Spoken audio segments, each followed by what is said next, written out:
শুভ সন্ধ্যা। আপনাদের সাথেই আছি আমি শাকিলা মতিন মৃদুলা। প্রিয় দর্শক শ্রোতা, বিজয়ের মাসের এই সন্ধ্যায় সবাইকে আমন্ত্রণ জানাচ্ছি প্রতিদিনের সান্ধ্য আয়োজন শুভ সন্ধ্যায়। আজ শুভ সন্ধ্যায় থাকছে আগামীকাল ঢাকায় এনটিভি হাইলাইটস এবং অভিনেত্রী জ্যোতিকা জ্যোতির সঙ্গে আলাপচারিতা। শুরুতেই আগামীকাল ঢাকায়।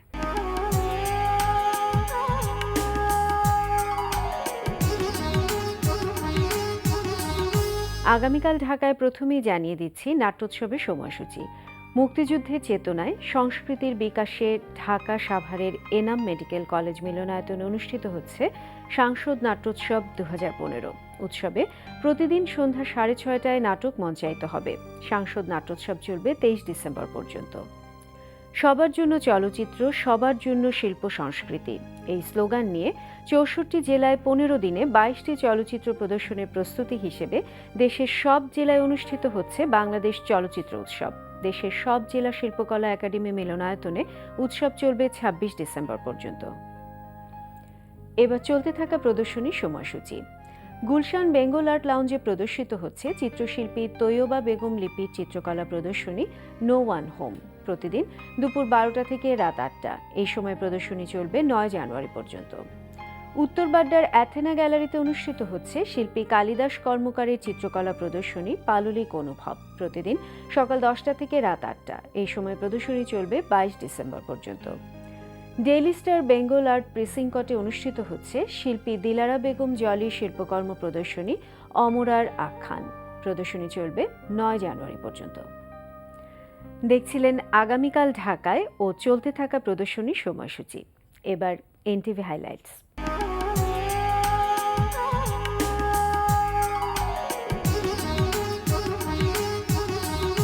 এবার জেনে নিন কি কি থাকছে এনটিভির রাতের অনুষ্ঠান সূচিতে। সন্ধ্যা 6:45 দেখবেন মোহাম্মদ নুরুজ্জামানের প্রযোজনায় চলচ্চিত্রের গান নিয়ে অনুষ্ঠান রূপালী পর্দার গান।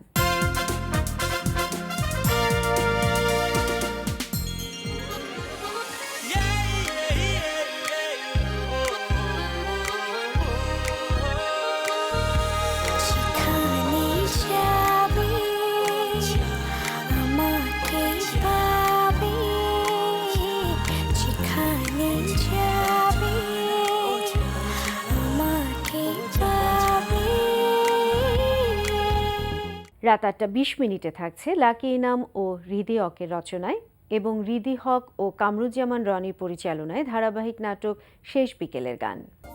ম্যাডাম, এই শো মিক্সার আপনাদের সবাইকে ডাকছেন গতকালকের অসমাপ্ত মিটিংটা শেষ করার জন্য। অসমাপ্ত বলছেন সোলাইমান? মিটিং শুরু হবার 3 মিনিটের মাথায় তো সব ক্লোজ করতে হলো। জি ম্যাডাম, শওকত সাহেব কেন এত ইমোশনাল হয়ে গেলেন? আপনারা এত চেষ্টা করতেছেন, আমিও কিছু বুঝতে পারতেছি না। কেউ কারোর সাথে কথা বলেন না, কথা বললে 2 মিনিটের মাথায় ঝগড়া বাঁধায় দেন। রাত 9টায় প্রচার হবে একক নাটক ম্যানিকিন, পরিচালনায় সুহাইবুর রহমান রাসেল। তাই না? আমার তো এটাই ভয় হয়, তোমার এই সিকনেস তুমি কখন আমার উপর অ্যাপ্লাই করো। আমি কেন অ্যাপ্লাই করবো? তোমাকে আমি ভালোবাসি না। কি বলো তুমি এগুলা? এরকম ডিস্ট্রাকটিভ ভালোবাসা আমি চাই না, প্লিজ। তুমি ড্রাগস নিতে নিতে নিতে নিতে পাগল হয়ে গেছো। এই কথাগুলো বারবার আসছে কেন? এই কথাগুলো বারবার আসছে কেন? কেন বারবার আসবে না? আমি কতবার তোমাকে রিহ্যাব থেকে নিয়ে আসবো, আর কতদিন তোমার এই পাগলামি সহ্য করবো, আর কতদিন চিৎকার করে সরাসরি কথাগুলো বলতে হবে। রাত 11:30 থাকছে ওয়াহিদুল ইসলাম শুভ্রর প্রযোজনায় সঙ্গীতানুষ্ঠান মিউজিক জ্যাম। অচেনা দুটি মন, কেউ কারো নয় আপন, তবু ওরা বাঁধে খেলা ঘর। রঙে রঙে রঙিন নেশায় বসন্ততায় বেদনা। কখনো কি জানতে চেয়েছো বলো, আমি কে তোমার হই? রাত 12টায় থাকছে টক শো এই সময়।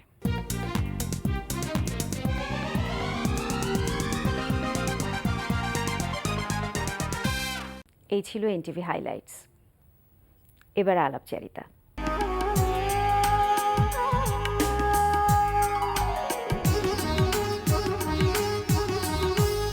মুক্তি পেয়েছে চলচ্চিত্র অনিল বাগচির একদিন। চলচ্চিত্রটিতে অভিনয় করেছেন অভিনেত্রী জ্যোতিকা জ্যোতি। প্রিয় দর্শক, আমাদের আজকের অতিথি অভিনেত্রী জ্যোতিকা জ্যোতি। চলুন কথা বলি তার সঙ্গে। শুভ সন্ধ্যা। শুভ সন্ধ্যা। ভালো আছেন? হ্যাঁ, ভালো আছি। নিশ্চয়ই খুব এক্সাইটেড সময় যাচ্ছে যে আপনার অভিনীত চলচ্চিত্র মুক্তি পেয়েছে রিসেন্টলি, অনিল হ্যাঁ। বাগচির একদিন। মানে মুক্তি পাওয়ার জন্য না ঠিক, চলচ্চিত্র তো মুক্তি পায় কিন্তু এটার এত মানে রেসপন্সে খুবই এক্সাইটেড। ভালো রেসপন্স পাচ্ছেন? অনেক ভালো। মানে আমার মনে হয় যে আমি যদি আরো ছবি করি এমন হয় যে খুবই সুপারহিট, মানে বাংলাদেশের প্রত্যেকটা মানুষ দেখেছে, কিন্তু মানে যে কোনো মুভি, কিন্তু এইটার মতো রেসপন্স, মানে এটা কেমন রেসপন্স যে আমরা কিছু হলে গিয়েছি, আমি অনিল যে করেছে আরেফ, হল থেকে বের হয়ে সবাই মানে কেউ কেউ মনে হয় যে কেমন ঘোরের মধ্যে আমাদেরকে ধরছিল, গায়ে হাত দিচ্ছিল, কাঁদছিল, মানে অনেকের কান্না থামছিল না। সো এই ইমোশনটা আসলে আমি কখনো পাইনি। আমি জানি না যে আর কখনো এটা হবে কিনা কোনো ছবি দেখে। হলে গিয়ে সবার সাথে যখন দেখেছেন তখন তারা কি তখনই জানতো যে আপনি পাশে বসা যখন দৃশ্যগুলো জানতো না, দেখছেন? কিন্তু আমরা জানি না যে মার্ক করেছে কিনা, আমরা পরেই ঢুকেছি, আগে যেতেও চাই নাই, যে শেষের দিকেই যেন সবার সাথে কথা মানে দেখা হয়, শেষে বের হয়ে দেখি চিনে ফেলেছে যে ও মানে এবং খুবই অবাক যে আরে ওদেরকে এখানে পেয়ে যাব। আর সবাই খুব আমাদেরকে খুব দোয়া করছে, আশীর্বাদ করছে, মাথায় হাত বুলে, মানে এমন যেন মনে হয় যেন আমরা ৭১ যুদ্ধ করে মানে জয় করে আসছি। সবার অ্যাটিটিউড এরকম, সবার ফিলিং সবাই খুবই প্রশংসা, খুবই প্রশংসা। আমি এখন পর্যন্ত মানে আমি শুনতে চাই যে কোন জায়গাটা খারাপ হয়েছে, কিন্তু আমি এখন পর্যন্ত শুনছি না। মানে সবাই এত প্রশংসা করছে আর দর্শকরা খুব ইমোশনাল হয়ে গিয়েছে ছবি দেখে। বিষয়বস্তুটাই তো খুব হ্যাঁ, ইমোশনাল এবং টাচি। মুক্তিযুদ্ধের, হ্যাঁ টাচি। একজনের যাত্রা, তার পিতার মৃত্যুর সংবাদ শুনে পুরো যাত্রা, বাসে হ্যাঁ, করে হ্যাঁ, গল্পটা। হ্যাঁ। তো যখন পুরোটা সময় অভিনয়টা করছিলেন, আপনার অনুভূতিটা ওই সময় যখন আপনি ৭১-এর একটি চরিত্র এবং একটি পটভূমিতে কাজ করছেন, কি হয়েছিল? আমার হয়েছে যে আমি তো মানে ৭১-এর পটভূমিতে আমি আরো দুটো ছবি করেছি, রাবেয়া এবং জীবনঢুলি। এবং জীবনঢুলিটা খুবই রিসেন্টলি করা, এই ছবিটার আগের 14তে রিলিজ হয়েছে, অনুদানের ছবি ছিল। সেটার জন্য আমি খুবই মনোযোগ দিয়ে প্রিপারেশন নিয়েছিলাম। তো তারপরেই অনিল বাগচির একদিনের শ্যুট। সো মানে এমনিতে মুক্তিযুদ্ধে কাজ অ্যাপিয়ারেন্স করা। গেট আপ হয়তো এক ধরনের রেডি ছিলাম আমি, কিন্তু এই ক্যারেক্টারটা যেমন মুক্তিযুদ্ধের সময় নর্মালি আমরা মেয়েদেরকে যেরকম দেখে থাকি যে তখনকার সময় মেয়েরা লুকিয়ে থাকা বা যুদ্ধের ছবি, এক ধরনের ভয় অথবা রেপ হচ্ছে অথবা এক ধরনের অসহায় চেহারা সাধারণত আমরা সিনেমায় দেখি, কিন্তু অতসী ক্যারেক্টার অনিল বাগচির একদিনেরটা এরকম না। সে হচ্ছে যে খুবই আধুনিক, মানে আমার কাছে মনে হয় যে এখনকার সময়ের মতোই আধুনিক অতসী। এবং সে অন্য ধর্মের একটা ছেলেকে ভালোবাসে, হিন্দু ক্যারেক্টার অতসী, হিন্দু ধর্মাবলম্বী। তো কিন্তু সেটা সে আবার তার জন্য সে একের পর এক তার বিয়ে ভেঙে দেয়, যার জন্য মানে অনিলের বড় বোন ক্যারেক্টারটা ওরকম বিয়ে ভেঙে দেয়। এবং এটা নিয়ে কিন্তু তার কোনো মাথা ব্যথা নেই, কারণ সে যে ছেলেটাকে ভালোবাসে আবার বলতেও পারে না, সামাজিক সিচুয়েশন তখন এমন। তো আমার কাছে আর অনিল হচ্ছে ভীতু সরল প্রকৃতির, অতসীও মানে সরল স্নিগ্ধ, বাট সে খুবই সাহসী, অনেক আমার বেশি কাছে এটা শক্তিশালী মনে হয়। মানসিকভাবে। তো এই সব জায়গা থেকে এইটার জন্য আমার এক ধরনের মানসিক প্রিপারেশন নিতে হয়েছিল বেশি এই ক্যারেক্টারের জন্য, মানে যেটা Strong character ফোটানোর সাইকোলজিক্যাল জন্য। স্টাডিটা বেশি দরকার ছিল যতটা না অ্যাপিয়ারেন্সের, বাহ্যিক অ্যাপিয়ারেন্স থেকে। এবং এই সময়ে যখন শুটিংটা করেছিলেন তখন ৭১ সালের বিভিন্ন বিষয় তুলে আনতে হয়েছে। কোনো গল্প আছে যে যেটা করতে গিয়ে মনে হয়েছে যে না এটা সম্ভব হচ্ছে না, কিংবা একটু কষ্ট হয়েছে বেশি? আমার যেটা হয় কষ্ট, মানে স্ক্রিপ্ট পাওয়ার পর মোর্শেদ ভাইয়ের সাথে আমি ডিটেল কথা বলেছি, যে যতবার দরকার হয়েছে ফোনে, যখনই যেটা মাথায় এসেছে এটা কী হবে এরকম। আর আমার কস্টিউম ডিজাইনার খুব হেল্প করেছে আমাকে, সুমি। তারপর আমি এমনিতে স্টাডি তো কিছু থাকেই, মানে যুদ্ধের ছবি করব বা যে কোনো কাজেই, মানে আমি মানে ডিটেলস না জেনে একটু পড়াশোনা না করে তো আসলে শুটিং করা সম্ভব হয় না। আর মুক্তিযুদ্ধের সময়ে যখনই আমার মাথায় যা আসে নর্মালি আমি আমার মাকে ফোন করি, হ্যাঁ, যে হঠাৎ করে মনে হলো যে মা তখন এরকম কি বা কী কী হয়েছিল তুমি বলো তো। সরাসরি মা হয়তো আমার স্ক্রিপ্টের পয়েন্ট না বুঝলেও তার সিচুয়েশনে সে মুক্তিযুদ্ধ দেখেছে, তারা পালিয়ে থেকেছে, ফ্যামিলির অনেক বিপর্যয় ছিল, আমার বাবার ফ্যামিলিও মায়ের ফ্যামিলিও। তো আমি তখন কোনো প্রয়োজনে বাবাকে কম ফোন করা হয়, মাকে বেশি ফোন করি, যেহেতু আমার মানে নারী ক্যারেক্টার। সো মার দিক থেকে জেনে নিই। বলা যায় যে মা একজন ভালো গাইড। আমি মুক্তিযুদ্ধের গল্প শুনে শুনে বড় হয়েছি, মানে আমি মোটামুটি নিজের মধ্যে ধারণ করি মুক্তিযুদ্ধ। না দেখলেও ছবি দেখি, পড়ি, জানি তো মানে খুব তো স্বাভাবিক। গল্পগুলো শুনেছি অনেক তখনকার সময়ের। তারপরেও যদি খুবই দ্রুত কিছু দরকার পড়ে আমি ফোন করি যে যার কাছ থেকে ইনফরমেশন পাওয়া যাবে এমন কাউকে। শুটিং স্পটের কোনো গল্প আছে যেটা শেয়ার করতে চান? সেটা দুঃখের হতে পারে কিংবা সুখেরও হতে পারে, এক্সাইটমেন্টেরও হতে পারে। দিনাজপুরের লোকেশন খুব সুন্দর। সেখানে তখন লিচুর সিজন ছিল। আমি কখনো মানে আমি জাস্ট যেদিন গিয়েছি তার আগের দিন সবাই লিচুর ছবি তুলে এনেছে, মানে শিমুল ফুলের মতো পুরো রাস্তা রেড। তো আমি ভেবেছি যে ওকে আমি যাচ্ছি, মানে আমার 7 দিনের জন্য আমি গিয়েছিলাম সেখানে। কিন্তু আমি শুটিংয়ের মাঝখানে আর টাইম পাইনি। আর লিচু এমন হয় যে হঠাৎ করে একদিন শেষ মানে শেষ, তারপর দিন থেকে আর তাড়াতাড়ি পাওয়া শেষ হয়ে যাবে না যায়। এরকম। হ্যাঁ, তারপরে শুনলাম যে শেষ, আর দেখা যাবে না, সেটা আফসোস এবং মজা। তারপর নদীতে, মানে আমি যেখানেই শুটিং করি যদি অথবা যেখানেই হোক নদী থাকলে আমি সেখানে নামতে ইচ্ছে করে সাঁতার। আমার। সেখানে ঝাপাঝাপি করেছি মুন্নি আপু সহ, মানে আমার মোর্শেদুল ইসলামের ওয়াইফ।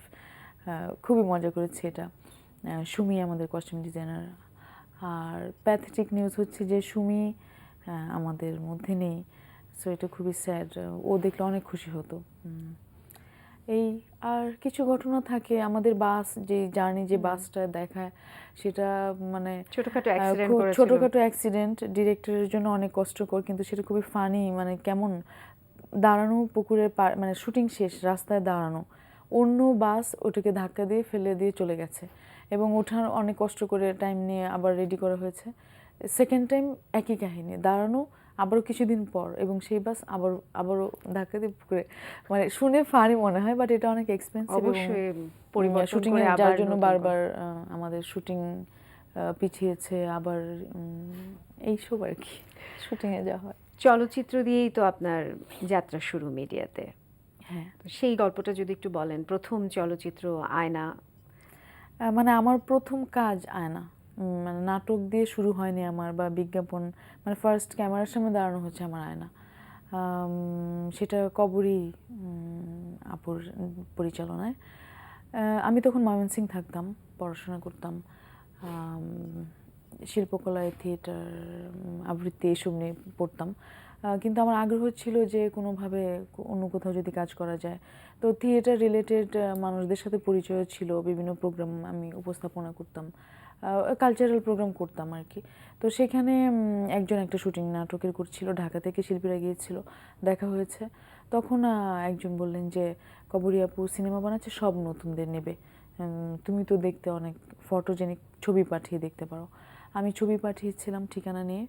তারপর কবরী আপু আমাকে একদিন ফোন করলেন, সেটা খুবই এক্সাইটিং মুহূর্ত। আমি তখন আমি ক্লাস নিচ্ছিলাম, কোচিংয়ে পড়াতাম আমি।